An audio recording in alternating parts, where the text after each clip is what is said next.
to this at all, so this gives you a pretty good idea of the direction. At least at this point it looks like it's going. It looks like it's heading right off the tip there of Florida and into the Gulf by the time we get into this weekend. So here's a look at what that looks like as far as when we add in the intensity and the actual track, the margin of error. Go a little bit farther to the north or go a little bit farther to the south here, getting up to its strongest according to the National Hurricane Center, about 50 miles an hour. But again, passing over Florida sometime during the day on Friday and then into the Gulf by late Friday into Saturday. Alex? All right, thanks a lot, Chris. Let's go back now live to Jim. Jim, interesting seeing the confluence now of all these models pretty much more in sync than they were before, huh?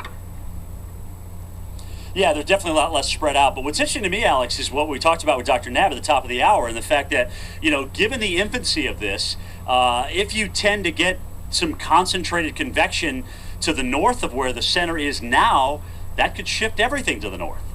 And, that may be a good thing for the Gulf of Mexico, because that would bring the storm across Florida as opposed to just a brush with Key West. So I'm almost hoping there is a little redevelopment to the north. But anyway, let's take a look at this radar, and we'll show you what's going on again with the storm. Probably about 400 miles or so off to my east-southeast. You can see on the radar just this kind of the, if you will, the outer fringes of really indirect bands or showers associated with this thing, and they'll roll in from time to time. Remember, it's been very, very dry today with this storm around. There's been a big disruption in the sea breeze circulation. That's why Orlando had that nice record high of 95 degrees. But, we'll start to see some of these showers rotated, and with them, stronger and stronger winds, gusts possibly 30, 40 miles an hour, and that, of course, will become more apparent as we go toward tomorrow morning. And really, it's not just me here in North Miami Beach. It's all the way up through Brevard County and along the entire east coast of Florida. We expect these showers to come on in with these squalls. So get ready for a wild time. Now let's take a look at this track.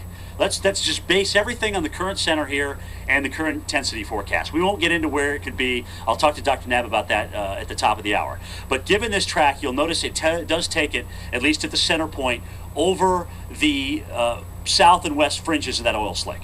So a good portion of it, with the winds around the storm, will be impacted in through here. So guys, what has been some great momentum, obviously, in getting closer and closer to that relief well, is obviously interrupted here as a result of this storm, whether it intensifies to a hurricane or not. And right now we think it'll stay at tropical storm force. So still, Alex and Chris, a lot of unanswered questions with these things, and they scare me more when they're in their infancy like this, to be honest with you. All right, thanks a lot, Jim. We'll go back live to Jim, of course, coming up in just a few